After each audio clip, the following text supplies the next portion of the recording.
Iowa Statewide Interoperability Communication System Board, affectionately known as Isicsb. Holly, would you please call roll? Luke Erpelding. Luke Erpelding, present online, representing communication centers. Mindy Benson. Mindy Benson, present online, representing Iowa Emergency Managers. Curtis Wilton.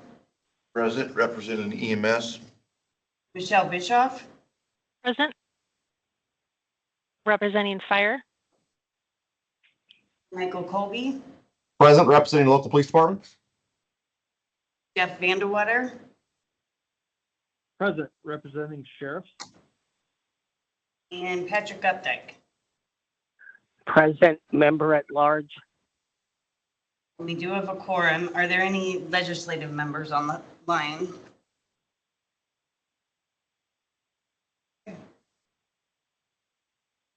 Great, thank you very much. We will move forward with the approval of today's agenda. I would entertain a motion. Benson will make that motion. Second. Vandewater, second. I have a motion and a second. All those in favor of approving today's agenda as presented, please signify by saying aye. Aye. Aye. Opposed, same sign. Motion carries. Our next item is the approval of the meeting minutes from September 11th, 2025. I would entertain a motion. Erpelding, a motion. I have a motion and a second. Benson will second. With the motion and the second, all those in favor of approval of the meeting minutes for September 11th signify by saying aye. Aye. Aye. Opposed, same sign. Motion carries. That brings us to the SWIC report. SWIC Nichols. Thank you, Chair Bischoff. Good morning, everyone. Quick report today. We held the COM-L Communications Unit Leader the end of September in Council Bluffs. I just want to thank Council Bluffs for hosting that course. It was a very nice venue. We had 16 students attend and pass the course. They also were able to create 3 COM-L instructors. One of those was from Iowa. Chad Roberts is now a state-sponsored instructor. The Region 15 700 megahertz and then followed by the 800 megahertz Regional Planning Committee meeting is this afternoon at 1 p.m.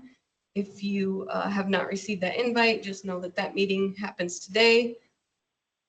Yesterday, we made a trip down to Decatur County and had an Isicsb discussion with those folks. They invited Ringgold County over as well. In 2 sessions, we talked to about 30 people. It was a really good afternoon to train on use of the system and answer some questions and just discuss a couple of different issues that might come up. And it was enjoyable, and also just a reminder to everybody that that's a possibility through the Training and Outreach Committee and the SWIC's office. A reminder that committee members should be reapplying to their committees through that link that we've been talking about. We still have a month to do that, and then in January we will, through the board, you will be realigning those committees. IMED update, the funds are still paused, but we did get an extension granted through March of 2026. And then FEMA sent out an email about the EMPG Emergency Management Program Grant and the Homeland Security Grant Program. They were just saying that there were some holds and some extensions on those grant programs as well. And that's been ongoing, and some changes to that program. Just for everyone's awareness, I had put in a notice of interest quite a while ago for some of those grant funds if they do come through the state. So if I get any information further on that, I will let everyone know. And that's all I have, unless there are any questions.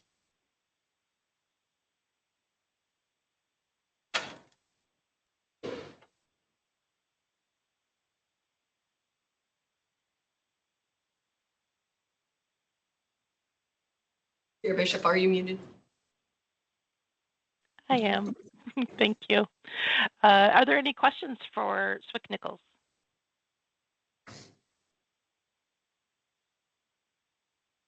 Hearing none, we'll move on to the 911 Council report and Program Manager Darushi.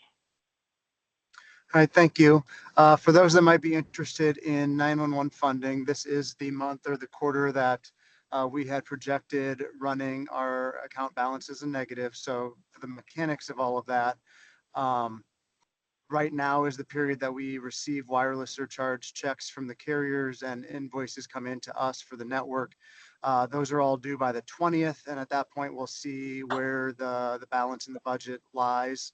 If we are negative at that point, we will kind of implement the withholding and invoicing authority that we've been granted to make sure that the program stays solvent. So within the next 10 to 15 days, we'll know how that shakes out. And obviously, we'll communicate that out to the 911 community. Additionally, from the 911 Council meeting earlier today, talked through every agency has a 5-year revolving time frame where we have to redo all of our administrative rules, and our department is up for that this year.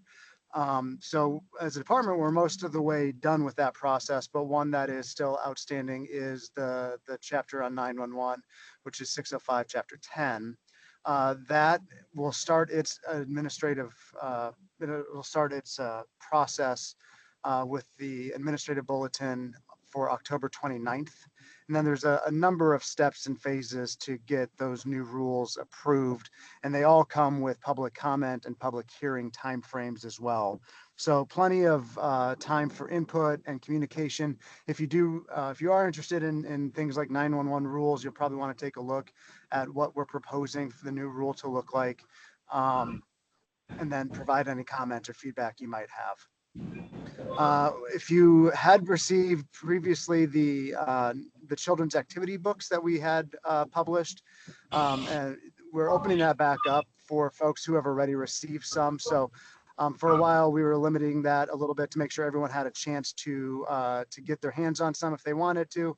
At this point, it's kind of slowed down. So if you have already received those children's activity books and you want more, go ahead and use the same form to request some more. We did approve one training application. Woodbury County applied for and was approved for the NINA Center Training Officer course to be held, I believe, the end of March into April. So plenty of time if you want to get registered for that.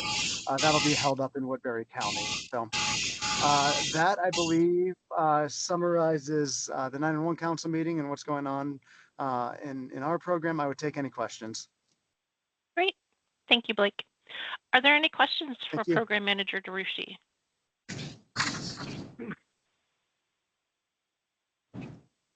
That brings us to the User Group Committee. Chair Vandewater. Thank you.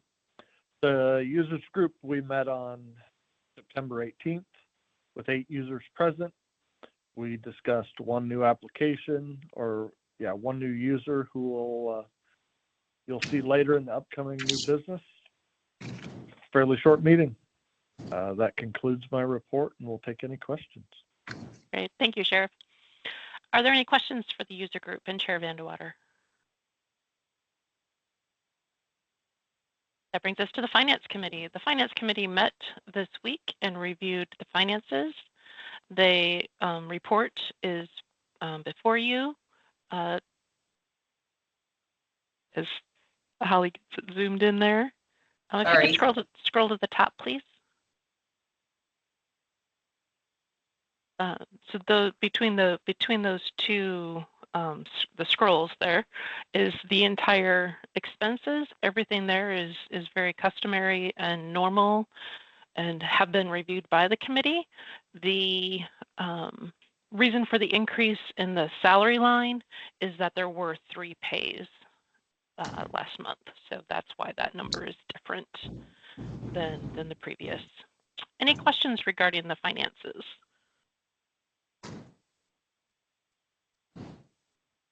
All right, hearing none, we'll move on to governance. Chair Colby. Good morning, all. Thanks for joining online and in person there in Dallas County. We met this week. We had not met the previous month, if you recall, because our regular meeting day fell on Labor Day. We did do some catch up there for not meeting for a month, and we reviewed Isicsb policy 2023-02.G as in George. It's a policy and standard for the adoption and review of new policies through the Isicsb board. We discussed that, had some changes in it. We will come back to that at the next month's meeting, and at which point we should have a final updated version to push out for a 30-day review at the December meeting. That will conclude all of our policy reviews we need to do that were scheduled for this year, and we'll start the next reviews at our meeting in January. We did have some discussion amongst the group about the use of LTE and ROIP to connect to the Isicsb system. So there are programs out there that are third-party vendors that are basically designed to have a single donor radio that then allow applications on like a cell phone to be used as a radio. So you could have one to infinity number of cell phones applications that then go through a single donor radio that then could connect to an Isicsb system. And so we started discussing some of the problems with that for governance and what a policy should look like for allowing or not allowing those type of applications to access the Isicsb system. So we didn't have anything to present for the group on ideas, but we're going to start looking at that from a governance point of view on how that could have some positives and some negatives for the system. And I'll probably encourage the other committees to have some input on that, because I think it'll be across the board impact by all committees and then all users and the system there too. So that was our meeting in a nutshell. I have some things coming up later on the agenda that we'll discuss then. Great. Thank you, Chief. Are there any questions for the Governance Committee and Chair Colby?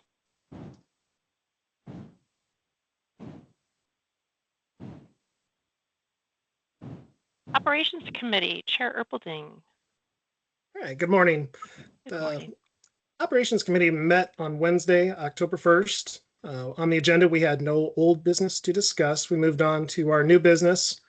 We had one standard on the agenda for review, 2.13.0 subscriber radio standards. We did some minor language cleanups on that standard. And then we took a deeper dive amongst that committee to start looking at some of the technical aspects and decided that it would be best to push this on to the Technology Committee for review. And that is all we had for business. No other discussion. That would conclude the information for that meeting. And on today's agenda, we have two standards back from 30-day comment that'll come up in part 16 of today's agenda for adoption. Great. Thank you, Luke.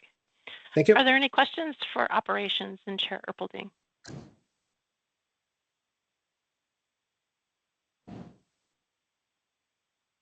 That brings us to the Training and Outreach Committee. Chair Wooten. Thank you, Chair.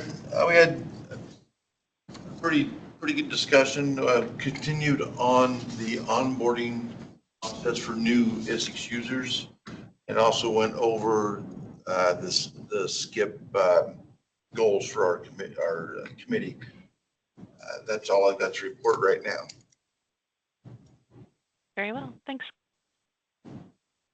Curtis. Are there any questions for the Training and Outreach Committee and Chair Wooten?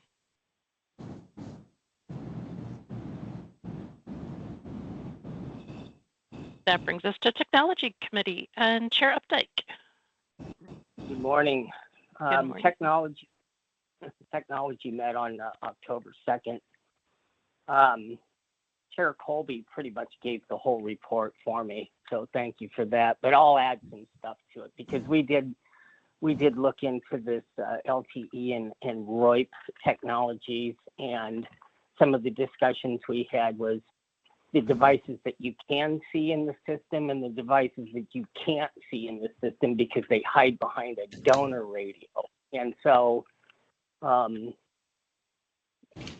we talked about multiple things that could be considered IP devices, but that gets to be a little extensive. So we kind of backed off and just looked at the two things, LTE and ROIP. And so we kind of came up with the idea that maybe governance should look at this and come up with a policy that tells people, okay, if you're going to sign up for Isics use, this is the technology's suggestion. It write a policy potentially that would, when you decide to be a participant on the Isics system, that you would have to identify any of those devices that could be brought in either through an LTE app or a ROIP app.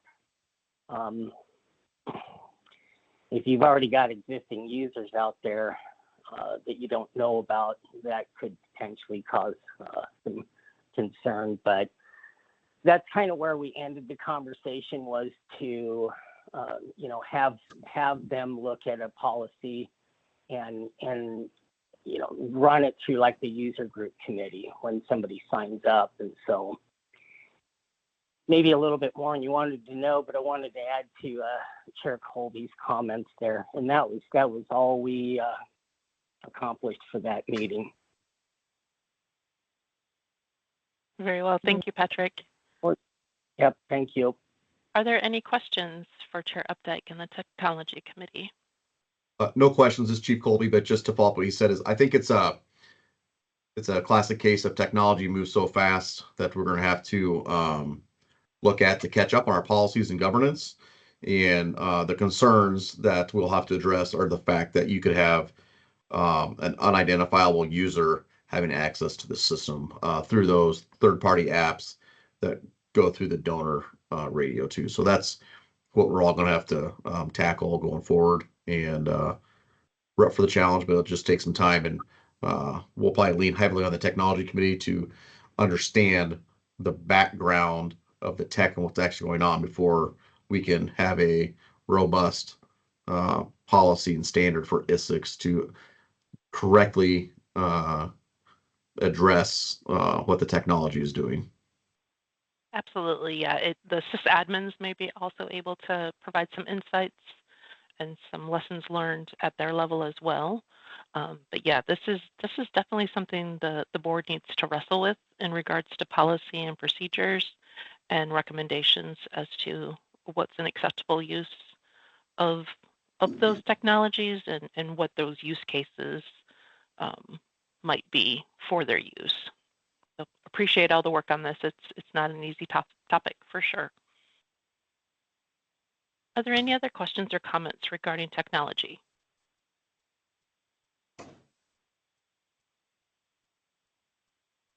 That brings us to the FirstNet Broadband Subcommittee. Chair Benson. Thank you, Madam Chair. FirstNet Broadband Subcommittee will meet next week on October 14th. Our meetings are now switching to all virtual unless we do have something that we do need to meet in person, such as the meeting that we had a couple weeks ago with Mr. Lampy. But other than that, we don't have any updates since our meeting last month that we briefed on during our Isicsb board meeting. We are always open to having people meet or come to our committee meetings. We have wonderful discussions about the technology that AT&T is rolling out. So if you have interest, please email Holly or myself, or you can even email Haley. We'll get you online with those. Other than that, I take any questions, and our AT&T partners will do some brief outs a little bit later on in the meeting. Great, thank you, Mindy. Thank you. Are there any questions regarding the FirstNet Broadband Subcommittee for Chair Benson?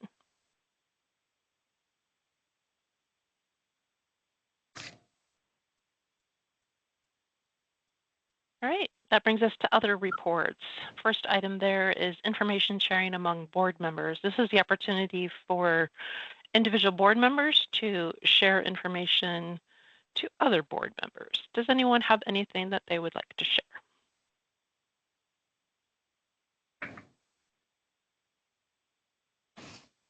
I have one item. And that is that there is, regarding our steering committee, Dan Brown currently represents the DOT, and that role will be changing to Todd Cogdill. He is also with the DOT in a different role than Dan's.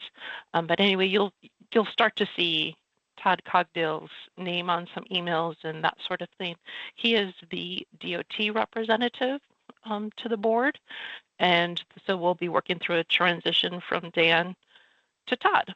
So just making everyone aware, if you see that name, Todd Cogdill, on emails or correspondence, that's the role that he has, is with the DOT. And that's the only item I have to share. Was there any other pieces that needed to be shared amongst board members?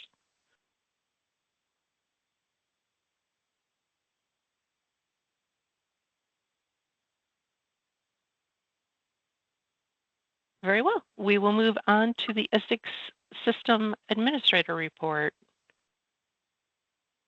Good morning, everyone. Today I'm going to provide an overview of the Isicsb system. Last month, on the 22nd, during maintenance on the microwave equipment at JFHQ, a technician performed a card reset after observing some issues. This reset unexpectedly caused the microwave link to drop, and as designed, the system detected the loss and automatically switched over to the backup DSR core. The technician noticed this and manually switched it back to the primary core, resulting in another site trunking event. This type of reset has had no impact on other sites in the system. Motorola is investigating why this happened in this site. Also, the Bradgate site in Humboldt County will be down for a window of 4 to 5 hours today for an antenna replacement, starting at 11:30 in a few minutes. A maintenance windows for the Isicsb Holy Cross site is scheduled for Friday, October 10th from 11 in the morning to 1 p.m. Please don't forget to plan on these sites being offline during these maintenance windows. RF preventative maintenance continues with the last group of sites scheduled for the rest of October and early November. Please let me know if anyone needs a copy of the maintenance schedule. Finally, I have some numbers from last month. The system has 46,950 active IDs, 3,639 talk groups, and last month, the system handled over 3.5 million push to talks. Thank you for your time, and I'm happy to take any questions. Very well. Thank you, Al. Appreciate the information. Are there any questions for our sysadmins?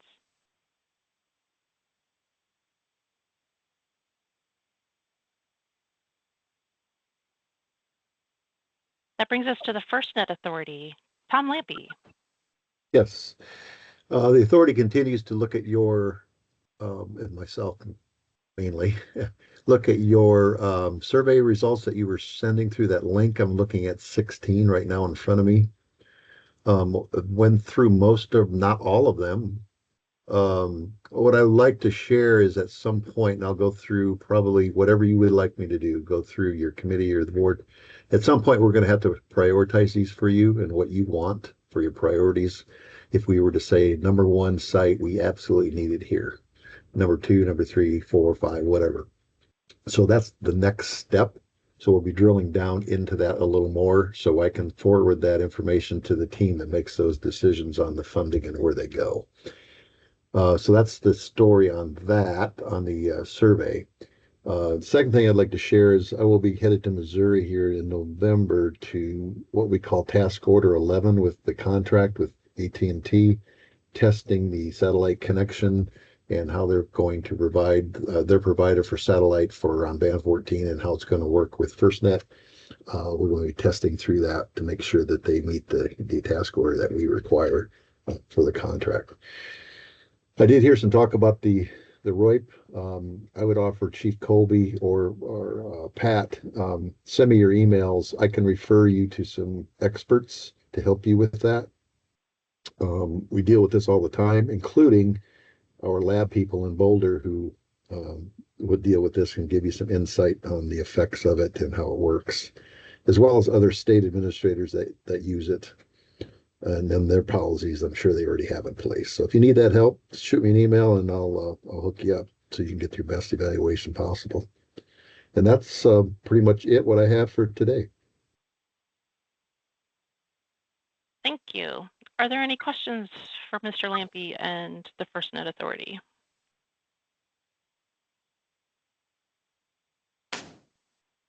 Moving forward with the AT&T update, Bart Blank. Good morning, everybody. Morning.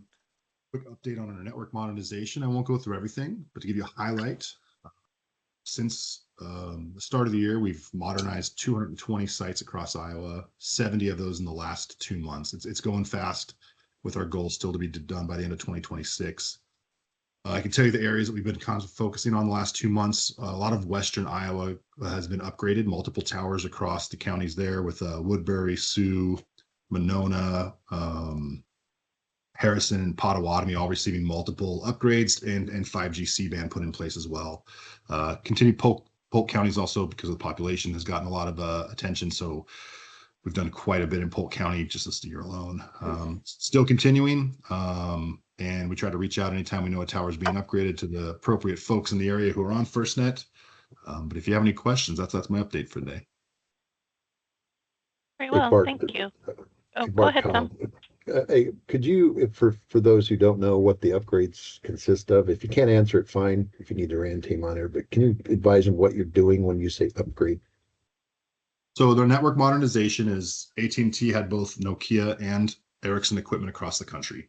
And to help advance our move to true 5G C-band, which is your faster, that's the sweet spot of 5G, we needed to have one carrier. So we chose Ericsson. Iowa was a Nokia market.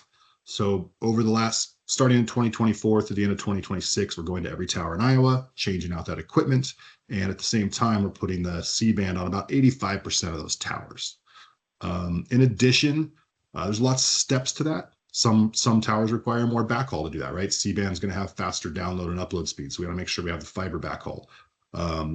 Other sites may have been in rural areas, may have had a very minimal bands on them. So we're also increasing capacity on a lot of these towers, especially in the rural areas that may have not had capacity in the past. So we're adding that on, which is really going to help that. Later this year, we also acquired some spectrum from, names escaping me. It was in the news. We acquired a bunch of spectrum that you're going to see put out on a bunch of towers. And in addition to that, a 700 megahertz frequency on the AT&T side. We already have 700 megahertz for band 14 FirstNet, but you're also going to see that 700 megahertz deployed across the AT&T consumer spectrum, which will help those consumers out more too in some of those rural areas. So a lot of things with the modernization. I hope that answered your question, Tom. It did. Very thorough. Thanks. Great. Are there any other questions for AT&T and Bart? It was EchoStar, Bart. That's who you got the spectrum from. Yes, EchoStar. Thank you, sir.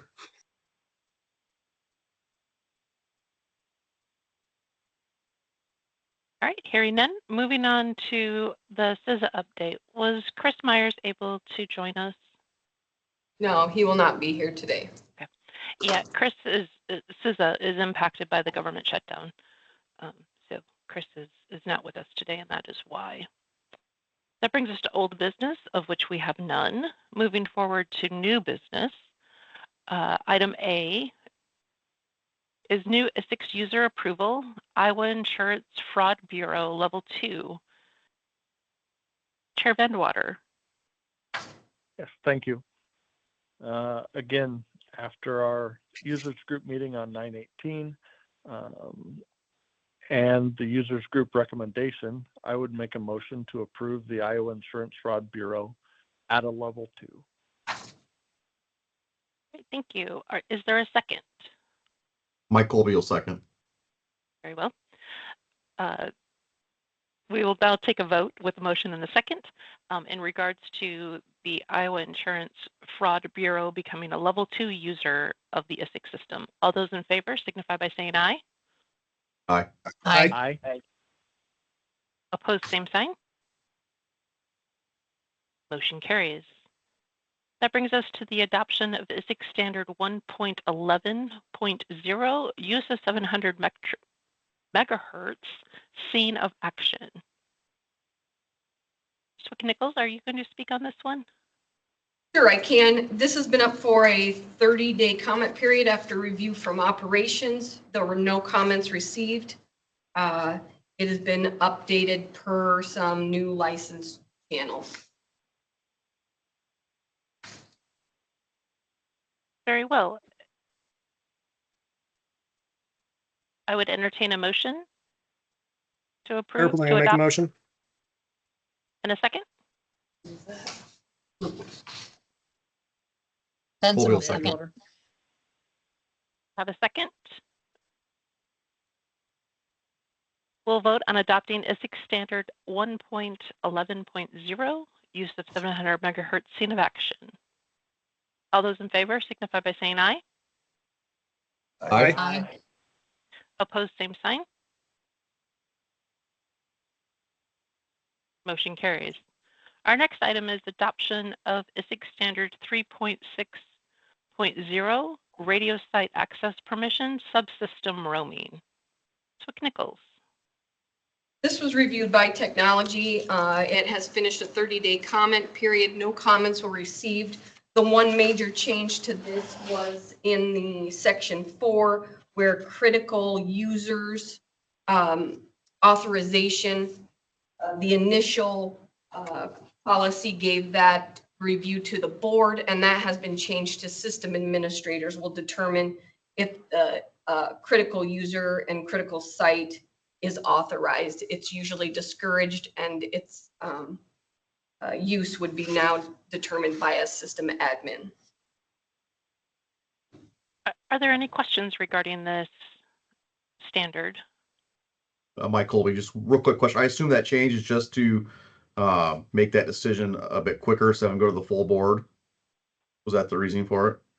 Yeah, absolutely. And it would be a serious thing for that change to happen, and abnormal. Yeah, sounds good. I agree with that. Some of the decisions we've made in the governance committee and somewhere it's up to just to streamline quick decisions that need to make. So I think that's appropriate. Very well. Are there any other questions or comments regarding this standard?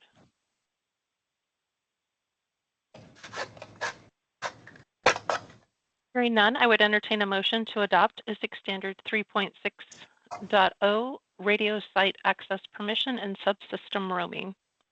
Mike Colby will make that motion. Have a motion. Is there a second? Vandy Water. Have a motion and a second. All those in favor of adopting the standard as discussed, please signify by saying aye. Aye. Aye. Opposed, same sign. Motion carries. Our next item is the adoption of ISIC's policy 2015-02.g, managing access to ISIC's interoperability frequencies and channels by non-governmental entities. Swick-Nichols. Yeah, thank you. So this was reviewed by governance in depth over a number of months, and we received no comments in the 30-day comment period. The name of this policy has changed, and it's in a new format. So the only thing that really changed out of the verbiage is the name, and the final paragraph has been rewritten but says the same thing. Are there any questions or comments regarding this policy?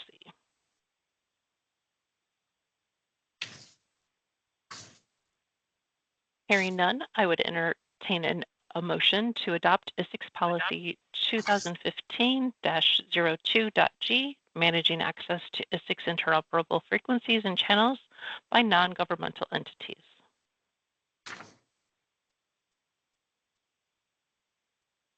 Is there a motion?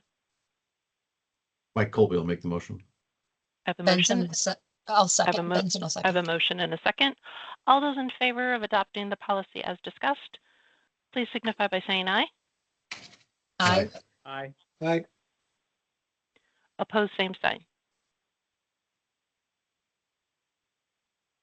That brings us to our next item, the adoption of Isicsb policy 2015-03.T, define public safety grade, PSG, for all voice and data radio communications equipment, land mobile radios, or data sharing systems, networks, and platforms. Swick Nichols. Yes, technology reviewed this policy and we received no comments in the 30-day period. This policy now adds in a best practice guidance from a publication. It's called Defining Public Safety Grade Systems and Facilities. It's a final report. Very good. Are there any other questions, or are there any questions or comments regarding this policy?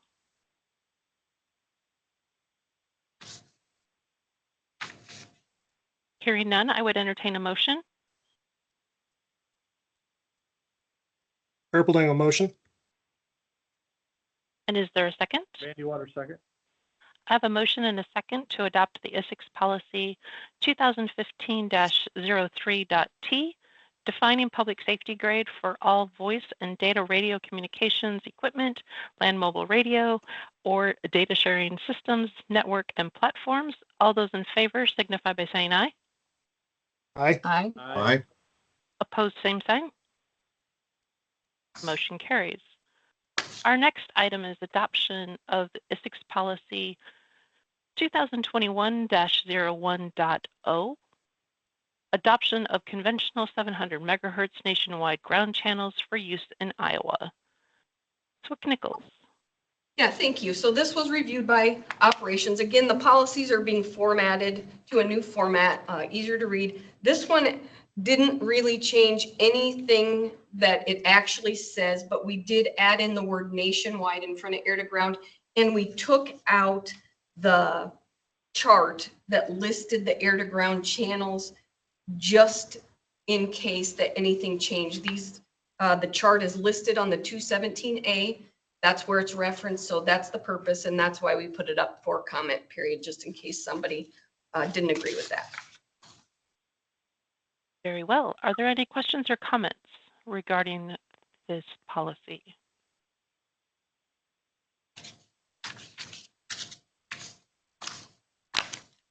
Hearing none, is there a motion to adopt Isicsb policy 2021-01.O, adoption of conventional 700 megahertz nationwide ground channels for use in Iowa?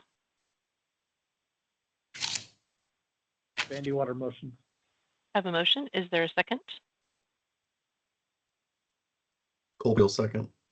I have a motion and a second. All those in favor of adopting the policy as discussed, please signify by saying aye. Aye. Aye. Opposed, same sign. Motion carries.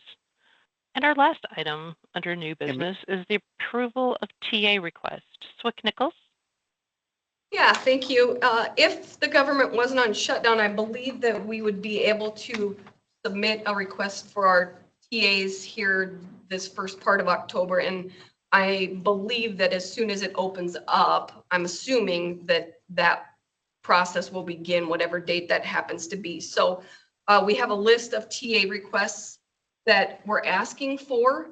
That would be our first incident tactical dispatch training course.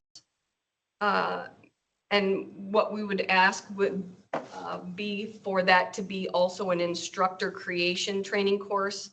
For number 2, we listed communications unit leader training course, the COML, which we just had in Council Bluffs. We have other agencies who would like to host that and have more COMLs created. And we'd also like the opportunity for our state-sponsored instructors, Nick Brasinio and Chad Roberts, to have the opportunity to teach, get some teaching under their belt now that they're instructors. If that was approved through CISA, then there would be some cost for those training instructors to travel for the board.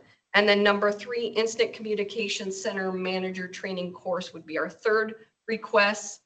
I'm not exactly sure that we would get 3 requests in this request list, but we put in 3, and that has been requested from an agency here in the metro. So that's what we've got listed. And if this is approved by the board today, as soon as ECC Myers says it's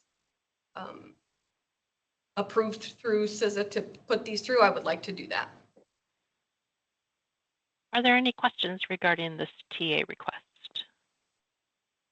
I would share with the board that the Finance Committee has discussed the, as the board has as well, the approving the expenses for instructors that are doing state-sponsored trainings, and the Finance Committee has reviewed the budget, and there are funds available for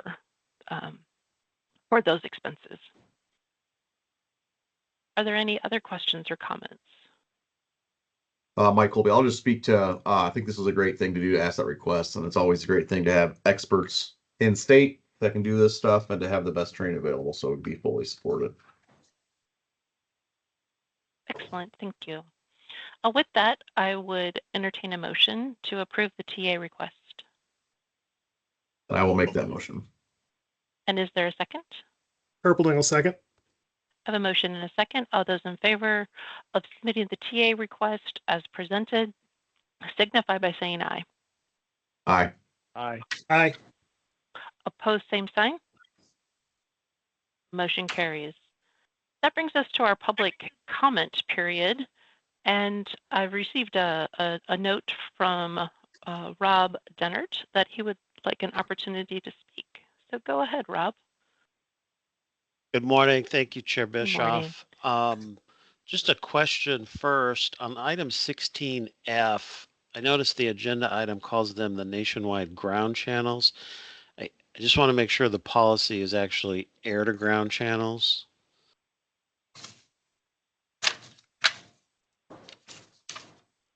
Yes, sir. That's what the policy says. Air to ground, yeah. Okay, so Okay. just an error on the agenda. Thank you. Thank you. Yeah, I'd like to remind everyone as the chair of the Region 15, 700 and 800 megahertz regional planning committees that we are having our fall meeting this afternoon at 1:30 p.m. It's held virtually on Microsoft Teams. I've put a link to it in the chat for this meeting. This, for those of you that are unaware, the regional planning committees are committees from the FCC that coordinate the use of the NIPSPAC pools in 700 and 800 megahertz. There are a number of add-on sites and systems that use either or of those pools of frequencies in 700. So if you're interested in how those are managed and doled out across the state, I'd encourage you to attend this afternoon at 1:30. Thank you for the time. Very well. Thanks, Rob. Are there any questions for Mr. Dennert regarding the meeting this afternoon? And are there any other members of the public that would like to address the board?